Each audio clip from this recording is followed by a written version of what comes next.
Hi friends, ಎಲ್ಲರೂ ಹೇಗಿದ್ದೀರಾ? ಇವತ್ತು ಬಂದು ಫ್ರೈಡೆ. ಇವಾಗ ವೀಡಿಯೋನ ಸ್ಟಾರ್ಟ್ ಮಾಡಿದ್ದೀನಿ. ಟೈಮ್ ಬಂದು 8 ಗಂಟೆ ಆಗ್ತಾಯಿದೆ. ಕೌಶಿ ಇವಾಗ ಹೊರಟ. ಸ್ಕೂಲಲ್ಲಿ ಪ್ರೋಗ್ರಾಮ್ ಎಲ್ಲ ಇರುತ್ತಲ್ಲ, ಕಾಲೇಜಲ್ಲಿ ಪ್ರೋಗ್ರಾಮ್ ಇರುತ್ತಲ್ಲ, ಅದಕ್ಕೆ ಅವ್ನು ಹೊರಟ.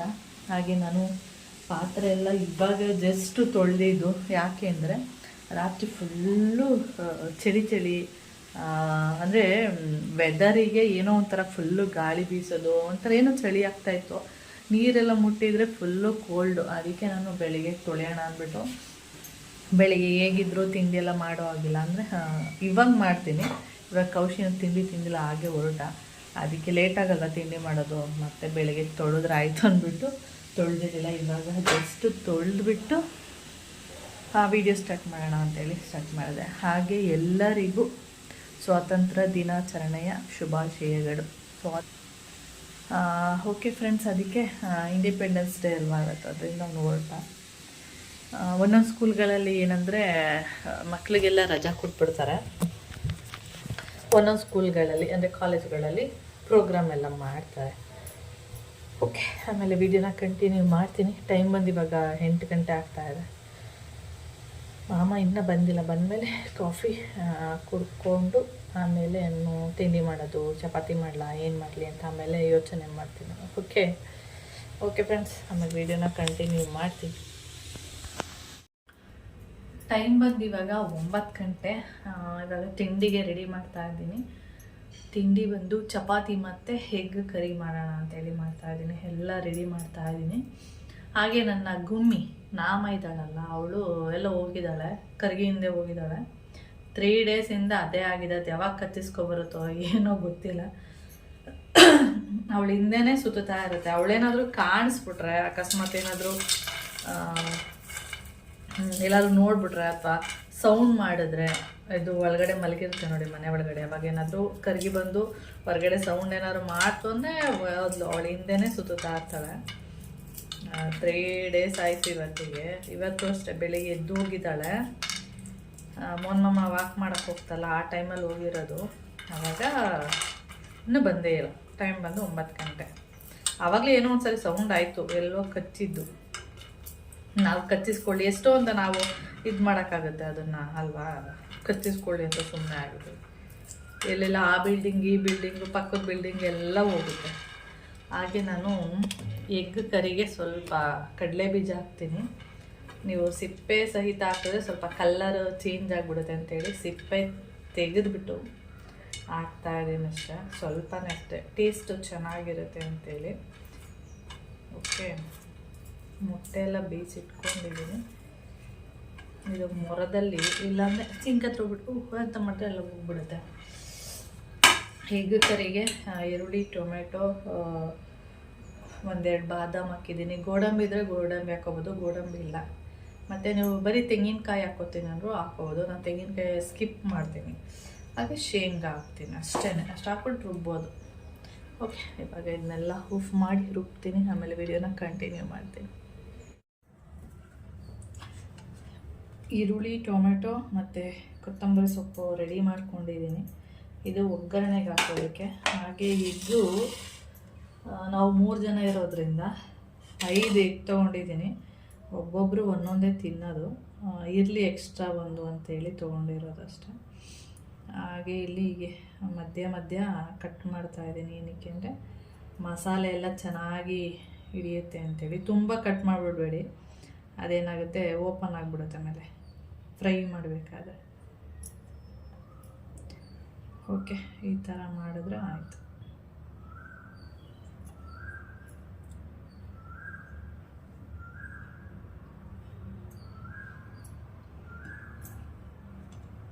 ಇಲ್ಲಾಂದರೆ ನೀವು ಮಧ್ಯ ಬೇಕಾದರೂ ಕಟ್ ಮಾಡ್ಕೋಬೋದು. ಮಧ್ಯ ಕಟ್ ಮಾಡಿದ್ರೆ ಹೇಗಾಗುತ್ತೆ ಅಂದರೆ ಹೀಗೆ ಕಟ್ ಮಾಡಿದ್ರೆ ಇದೇನಾಗ್ಬಿಡುತ್ತೆ ಅಂದರೆ ಹೀಗೆ ಏನು ಹೇಳ್ತೀವಿ, ಎಲ್ಲೋನೇ ಬೇರೆ ಆಗಿಬಿಡುತ್ತೆ, ವೈಟೇ ಬೇರೆ ಆಗಿಬಿಡುತ್ತೆ. ಅದಕ್ಕೆ ನಾನು ಈ ರೀತಿಯಾಗಿ ಮಾಡುವಂಥದ್ದು.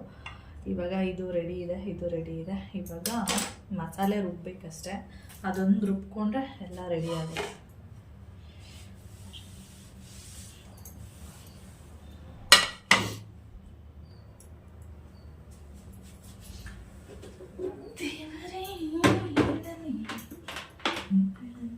ಹಾಂ,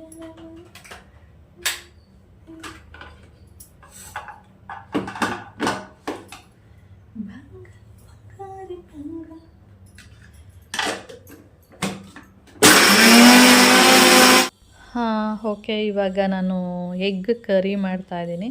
ಇದರಲ್ಲಿ 2 ಥರ ಮಾಡ್ಬೋದು. ನಾನಿಲ್ಲಿ ಸ್ವಲ್ಪ ಗ್ರೇವಿ, ಚಪಾತಿ ಎಲ್ಲ ತಿನ್ನೋದಾಗಿರೋದ್ರಿಂದ ಸ್ವಲ್ಪ ಗ್ರೇವಿ ಬೇಕು. ಅದರಿಂದ ಗ್ರೇವಿ ಬರೋ ಥರ, ಅಂದರೆ ಚಪಾತಿಗೆ ಗ್ರೇವಿ ಇರೋ ಥರ ಮಾಡ್ತಾಯಿದ್ದೀನಿ. ಸ್ವಲ್ಪ ಡ್ರೈ ಆಗು ಕೂಡ ಮಾಡ್ಕೋಬೋದು. ಹಾಗೆ ಇಲ್ಲಿ ನಾನು ಮೊನ್ನೆ ಕಬಾಬೆಲ್ಲ ಮಾಡಿದ್ದೆ, ಅದ್ರದ್ದು ಎಣ್ಣೆ ಎಲ್ಲ ಇತ್ತು.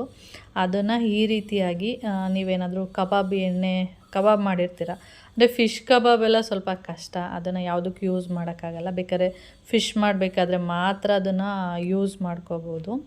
ಆದರೆ ಚಿಕನ್ ಕಬಾಬದು ಎಣ್ಣೆ ಇರುತ್ತೆ ನೋಡಿ, ಅದನ್ನು ನೀವು ನಾನ್ ವೆಜ್ಜೆಲ್ಲ ಏನು ಮಾಡ್ತೀರಾ, ಫಿಶ್ಗೂ ಯೂಸ್ ಮಾಡ್ಕೋಬೋದು. ಆದರೆ ಫಿಶ್ದೇ ಯಾವುದಕ್ಕೂ ಯೂಸ್ ಮಾಡೋಕ್ಕಾಗಲ್ಲ.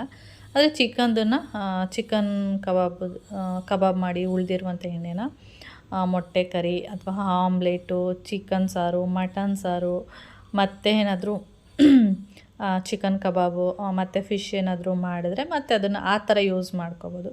ಆದರೆ ಫಿಶ್ದು ಆಯಿಲ್ನ ಯೂಸ್ ಮಾಡ್ಕೊಳ್ಳೋಕ್ಕಾಗಲ್ಲ ಅಷ್ಟೇ. ಈ ಥರ ನೀವೇನಾದರೂ ಕಬಾಬ್ ಎಣ್ಣೆ ಇದ್ದರೆ, ಚಿಕನ್ ಕಬಾಬ್ ಎಣ್ಣೆ ಈ ರೀತಿಯಾಗಿ ಮಾಡ್ಕೊಳ್ಳಿ. ಅದನ್ನು ಚೆಲ್ಲಬೇಡಿ, ಸುಮ್ಮನೆ ವೇಸ್ಟ್ ಆಗಿಬಿಡುತ್ತೆ. ಓಕೆ, ನಾನು ಇದೇ ರೀತಿಯೇ ಮಾಡೋದು. ಯಾಕೆಂದರೆ ಕಬಾಬ್ ಮಾಡೋದೇ ನಾನು ಕಡಿಮೆ. ಅದಕ್ಕೆ ಮಾಡಿದಾಗ ಈ ರೀತಿಯಾಗಿ ಇಟ್ಕೊಂಡು ಅದನ್ನು ಈ ಥರ ನಾನ್ ವೆಜ್ ಎಲ್ಲ ಮಾಡಿದಾಗ ಅದನ್ನು ಯೂಸ್ ಮಾಡ್ಕೋತೀನಿ ಅಷ್ಟೇ. ಓಕೆ, ಇವಾಗ ನಾನು ಗ್ರೇವಿಗೆ ಅಂಥೇಳಿ ರುಬ್ಬಿಟ್ಕೊಂಡಿದ್ದೀನಿ. ಅದು ಗ್ರೇವಿ ಬರೋದಕ್ಕೆ ಡ್ರೈ ಮಾಡಲ್ಲ. ಡ್ರೈ ಏನಾದರೂ ಮಾಡಿದಾಗ ನಾನು ಇನ್ನೊಂದು ಸರಿ ಆ ವೀಡಿಯೋನ ಯಾವಾಗಲಾದರೂ ತೋರಿಸ್ತೀನಿ. ಇದು ಸ್ವಲ್ಪ ಗ್ರೇವಿ ಇರೋ ಥರ ಮಾಡ್ತಾಯಿದ್ದೀನಿ. ಸ್ವಲ್ಪ ಎಣ್ಣೆ ಎಲ್ಲ ಹಾಕ್ಕೊಂಡಿದ್ದೀನಿ. ನೀವು ಹಸಿಮೆಣ್ಸಿನ್ಕಾಯಿ, ಕರಿಬೇವು ಹಾಕ್ಕೊಳ್ತೀನಿ ಅಂದರೆ ಅದನ್ನು ಕೂಡ ಹಾಕ್ಕೋಬೋದು. ನಾನಿಲ್ಲಿ ಹಸಿಮೆಣ್ಸಿನ್ಕಾಯಿ ಮತ್ತು ಕರಿಬೇವನ್ನ ಸ್ಕಿಪ್ ಮಾಡಿದ್ದೀನಿ, ಏಕೆಂದರೆ ಚಿಲ್ಲಿ ಪೌಡರ್ನ ಹಾಕ್ತಾಯಿದ್ದೀನಿ ಅಷ್ಟೇ. ಇವಾಗ ಸ್ವಲ್ಪ ಎಣ್ಣೆ ಬಿಟ್ಟು ಈರುಳ್ಳಿ ಹಾಕಿದ್ದೀನಿ. ಅದು ಫ್ರೈ ಆಗ್ತಿದ್ದಾಗೆ ಸ್ವಲ್ಪ ಶುಂಠಿ ಬೆಳ್ಳುಳ್ಳಿ ಪೇಸ್ಟ್ನ ಹಾಕಿದ್ದೀನಿ. ಅದು ಸ್ವಲ್ಪ ನೀಟಾಗಿ ಫ್ರೈ ಆಗ್ತಾ ಇದ್ದಾಗೆ ಟೊಮೆಟೊ ನಿಮಗೆ ಗ್ರೇವಿ ಜಾಸ್ತಿ ಬೇಕಾ ಕಡಿಮೆ ಬೇಕಾ ಅದ್ರ ಮೇಲೆ ಡಿಪೆಂಡ್ ಆಗುತ್ತೆ. ಗ್ರೇವಿ ನಿಮಗೆ ಜಾಸ್ತಿ ಬೇಕು ಅಂದರೆ ಟೊಮೆಟೊನ ಜಾಸ್ತಿ ಹಾಕಿ, ಇಲ್ಲ ನಮಗೆ ಕಡಿಮೆ ಗ್ರೇವಿ ಇದ್ದರೆ ಸಾಕು ಅಂದರೆ ಕಡಿಮೆ ಟೊಮೆಟೊನ ಹಾಕ್ಕೋಬೋದು. ಯಾಕೆಂದರೆ ನಾವು ಟೊಮೆಟೊ ಹಾಕಿದಷ್ಟು ಗ್ರೇವಿ ಜಾಸ್ತಿ ಆಗುತ್ತೆ. ಆ ಥರ ನಾನಿಲ್ಲಿ ಚಿಲ್ಲಿ ಪೌಡರ್ನ ಯೂಸ್ ಮಾಡ್ತಾಯಿದ್ದೀನಿ. ನೆಕ್ಸ್ಟು ಚಿಲ್ಲಿ ಪೌಡರ್ ಇದು ಸ್ವಲ್ಪ ಖಾರ ಇದೆ, ಅದರಿಂದ ಸ್ವಲ್ಪನೇ ಯೂಸ್ ಮಾಡ್ತಾಯಿದ್ದೀನಿ. ಅದ್ರ ಜೊತೆಗೆ ಸ್ವಲ್ಪ ಗರಂ ಮಸಾಲ, ಇದೆರಡನ್ನೂ ನೀಟಾಗಿ ಮಿಕ್ಸ್ ಮಾಡ್ಕೊಳ್ಳಿ. ನಾನಿಲ್ಲಿ ಅರಿಶಿನ ಸ್ಕಿಪ್ ಮಾಡಿಬಿಟ್ಟಿದ್ದೆ, ಮತ್ತು ಇದನ್ನು ಅರಿಶಿನ ಮತ್ತು ಆಮೇಲೆ ಹಾಕ್ಕೊಳ್ತೀನಿ. ನೀವು ಇದ್ರ ಜೊತೆಗೇ ಬೇಕಾದರೆ ನೀವು ಅರಿಶಿನ ಹಾಕ್ಕೋಬೋದು. ಅದು ಮಸಾಲೆ ಏನು ಪೌಡರೆಲ್ಲ ಹಾಕಿದ್ದೆ, ನೀವು ಧನಿಯಾ ಪೌಡರು ಅದು ಎಲ್ಲ ಹಾಕ್ಕೋಬೋದು. ನಾನು ಸದ್ಯಕ್ಕೆ ಇಷ್ಟೇ ಹಾಕ್ಕೊಂಡಿರೋದು, ಸಾಕು ನನಗೆ ಅಂತೇಳಿ. ನೀಟಾಗಿ ಈಗ ರುಬ್ಕೊಂಡಿರೋ ಗ್ರೇವಿ ಏನಿದೆ ಅದನ್ನೆಲ್ಲ ನೀಟಾಗಿ ಹಾಕ್ಕೊಂಡು ಫ್ರೈ ಮಾಡಿಬಿಟ್ಟು, ಇವಾಗ ಮತ್ತು ಆ ಮಿಕ್ಸಿ ಜಾರಲ್ಲಿ ಏನಿರುತ್ತೆ ಗ್ರೇವಿ ಅದನ್ನೆಲ್ಲ ಸ್ವಲ್ಪ ನೀರು ಹಾಕ್ಬಿಟ್ಟು ಮಿಕ್ಸ್ ಮಾಡಿಬಿಟ್ಟು ಅದರೊಳಗಡೆ ಹಾಕಿ ಒಂದು 2 ನಿಮಿಷ ಅಷ್ಟೇ ಕುದಿಸ್ಬೇಕು. ತುಂಬ ಏನು ಕುದಿಸೋ ಅವಶ್ಯಕತೆ ಇಲ್ಲ. ಚೆನ್ನಾಗಿರುತ್ತೆ ಗ್ರೇವಿ, ಚಪಾತಿಗೆ, ರೊಟ್ಟಿಗೆ ಈ ಥರ ಎಲ್ಲ ಮಾಡಿದಾಗ ಚೆನ್ನಾಗಿರುತ್ತೆ. ಚೆನ್ನಾಗಿ ಕುದಿ ಬಂದಮೇಲೆ ಉಪ್ಪು ಎಲ್ಲ ಹಾಕ್ಕೊಳ್ಳಿ. ನಿಮಗೆ ಟೇಸ್ಟಿಗೆ ತಕ್ಕಂಗೆ ಉಪ್ಪು ಹಾಕ್ಕೊಳ್ಳಿ. ನಾವು ಸ್ವಲ್ಪ ಸಪ್ಪೆ ಅಂದರೆ ಉಪ್ಪನ್ನ ಕಡಿಮೆ ಯೂಸ್ ಮಾಡೋದ್ರಿಂದ ಯಾವಾಗಲೂ ನಮ್ಮ ಅಡುಗೆಗಳು ಸ್ವಲ್ಪ ಸಪ್ಪೆನೇ ಇರುತ್ತೆ. ಇವಾಗ ಮೊಟ್ಟೆ ಎಲ್ಲ ಹಾಕಿ ಎಲ್ಲ ಟೇಸ್ಟ್ ಎಲ್ಲ ಮಾಡಿದ ಮೇಲೆ, ಅಂದರೆ ಮಸಾಲೆದು ಖಾರ ಎಲ್ಲ ಕರೆಕ್ಟಾಗಿದೆಯಾ, ಉಪ್ಪೆಲ್ಲ ಕರೆಕ್ಟಾಗಿದೆಯಾ ಅದೆಲ್ಲ ಆದಮೇಲೆ ಮೊಟ್ಟೆ ಹಾಕ್ಬಿಟ್ಟು ಕುದಿಸೋ ಅವಶ್ಯಕತೆ ಇಲ್ಲ. ಹಾಗೆ ಸುಮ್ಮನೆ ಒಂದು ಕುದಿ ಬಂದಮೇಲೆ ಆಫ್ ಮಾಡಿದರೆ ಎಗ್ ಕರಿ ರೆಡಿ. ಈ ಥರ ಗ್ರೇವಿ ಇದ್ದರೆ ಚಪಾತಿಗೆಲ್ಲ ಬೇಕು ಅಂತೇಳಿ ನಾನು ಈ ರೀತಿ ಗ್ರೇವಿನ ಮಾಡ್ತಾಯಿದ್ದೆ. ಟೈಮ್ ಬಂದು 10 ಗಂಟೆ ಆಗಿದೆ ಇವಾಗ ನಾನು ಗ್ರೇವಿ ಹಾಕ್ಕೊಂಡು ತಿಂತಾಯಿದ್ದೀನಿ. ನೋಡಿ, ಗ್ರೇವಿ ಈ ಥರ ಬರುತ್ತೆ. ಮಧ್ಯಕ್ಕೆ ಬೇಕಾದರೆ ನೀವು ಮೊಟ್ಟೆನ ಕಟ್ ಮಾಡ್ಕೋಬೋದು. ಚೆನ್ನಾಗಿದೆ, ಶೇಂಗಾ ಎಲ್ಲ ಹಾಕಿರೋದ್ರಿಂದ ಟೇಸ್ಟು ಸಖತ್ತಾಗಿರುತ್ತೆ. ನಾನು 2 ಚಪಾತಿ ಹಾಕ್ಕೊಂಡಿದ್ದೀನಿ ಅಷ್ಟೆ. ಓಕೆ,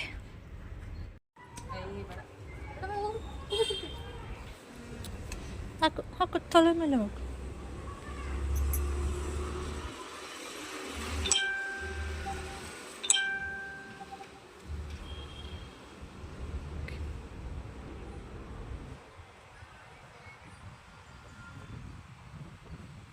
ಫುಲ್ ಎಷ್ಟು ಝೂಮ್ ಇದೆ ಅಷ್ಟು ಝೂಮ್ ಮಾಡಿದ್ದೀನಿ.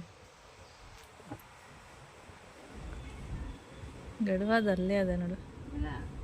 ಅಲ್ಲ ಅದೇ ಮನೆ ಒಳಗಡೆ ಇದೆ.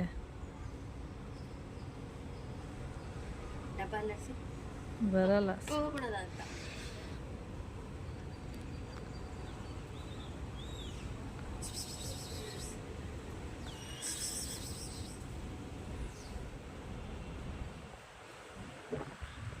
ಮೇಲೆ ಪಾರಿವಾಳ ಅಕ್ಕಿನೇ ಹಾಕಿಲ್ಲ ನಾನು.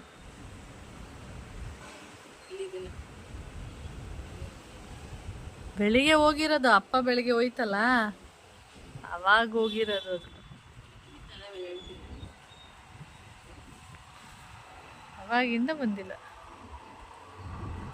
ಕರ್ಗಿಯಿಂದ ಓಡೋದು, ಕರ್ಗಿಯಿಂದ. ಈಗ ಹೋದ್ರಲ್ಲಿ ಕಡವನ ಕೈಲಿ ಕಚ್ಚಿಸ್ಕೊ ಬರ್ತದೆ.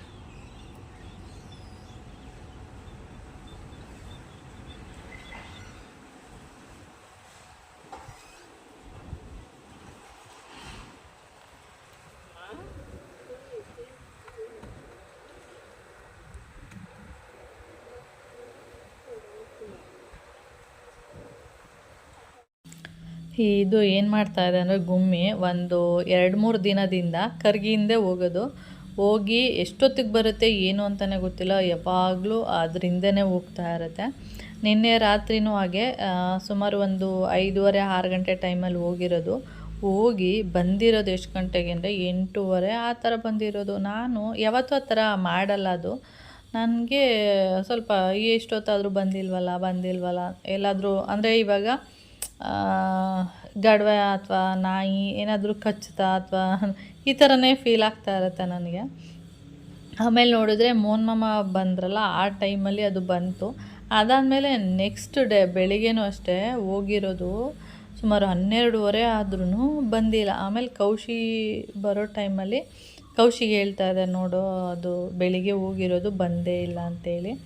ಅದಕ್ಕೆ ಅವನು ಬಂದು 1-2 ನಿಮಿಷಕ್ಕೆ ಬಂತು, ನೋಡಮ್ಮ ಬಂತು ಅಂತ ಹೇಳ್ತಾ ಇದ್ದ. ಅದಕ್ಕೆ 1-2 ಏಟ್ ಕೊಟ್ಟೆ, ಅದಕ್ಕೆ ಒಯ್ತೀಯ ಅಂತೇಳಿ. ಆದರೆ ಕರ್ಗಿ ಏನು ಮಾಡಿದೆ ಅಂದರೆ ಪಕ್ಕದ ಮನೆ ಕಾಂಪೌಂಡಲ್ಲೇ ಇದೆ.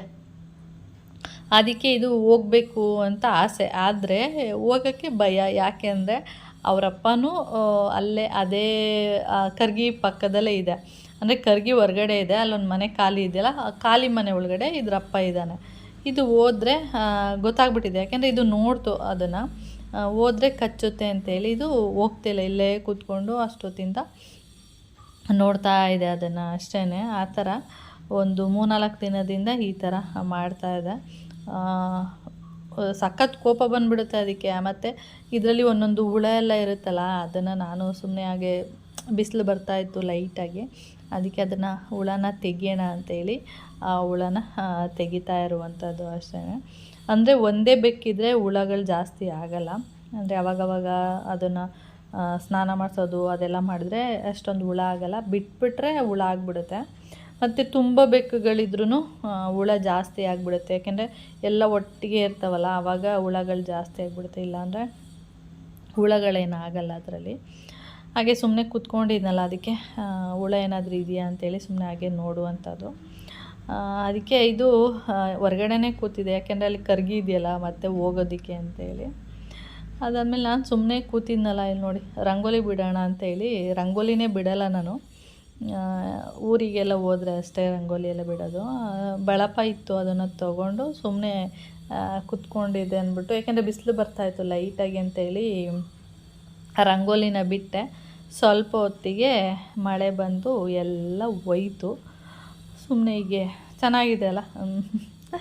ಅಂದರೆ ಇದು ಏನು ಹೇಳ್ತೀವಿ, ಇಲ್ಲಿ ಗಾರೆ ಹಾಕಿದ್ದಾರಲ್ಲ ಮುಂದೆ, ಡೋರ್ ಮುಂದೆ, ಅದೆಲ್ಲ ಅಷ್ಟು ನೀಟಾಗಿಲ್ಲ. ಒಂದು ಕಡೆ ಅಪ್ ಇದೆ, ಒಂದು ಕಡೆ ಡೌನ್ ಇದೆ, ಆ ಥರ ಇದೆ. ಅದರಿಂದ ಅಲ್ಲಿ ನೀಟಾಗಿ ಬಿಡೋಕ್ಕಾಗಲ್ಲ. ಆ ಥರ ಸುಮ್ಮನೆ ಕೂತ್ಕೊಂಡಿದೆ ಅಂತೇಳಿ ಅದು ಒಂದು ಕೆಲಸ ಮಾಡಿದೆ ಅಷ್ಟೇ.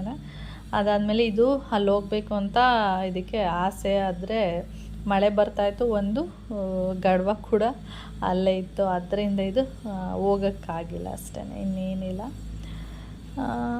ಈ ಥರ ಇತ್ತು ಫ್ರೆಂಡ್ಸ್. ನೋಡಿ ಅದು ಏನು ಮಾಡ್ತಾಯಿದ್ದು, ಹೋಗೋಕ್ಕೆ ಆಸೆ ಆದರೆ ಭಯ, ಅದಿದೆ ಕಚ್ಚುತ್ತೆ ಅಂತೇಳಿ ಭಯ. ಓಕೆ, ಹಾಗೆ ನಾನು ಈ ವಿಡಿಯೋನು ಕೂಡ ಇಲ್ಲಿಗೆ ಎಂಡ್ ಮಾಡ್ತೀನಿ. ವಿಡಿಯೋ ಇಷ್ಟ ಆದರೆ ಲೈಕ್, ಶೇರ್, ಕಾಮೆಂಟ್ ಮಾಡಿ.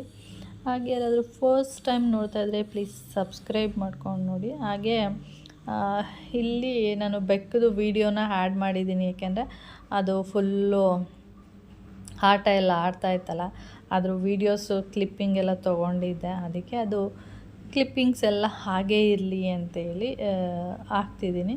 ನಿಮಗೆ ಅದನ್ನು ಏನಂದರೆ ವೀಡಿಯೋಸ್ನ ನೋಡ್ತೀನಿ ಅಂದರೆ ನೋಡಿ, ಇಲ್ಲಾಂದರೆ ಅದನ್ನು ಸ್ಕಿಪ್ ಮಾಡ್ತೀನಿ ಅಂದರೆ ಮಾಡ್ಬೋದು. Okay friends.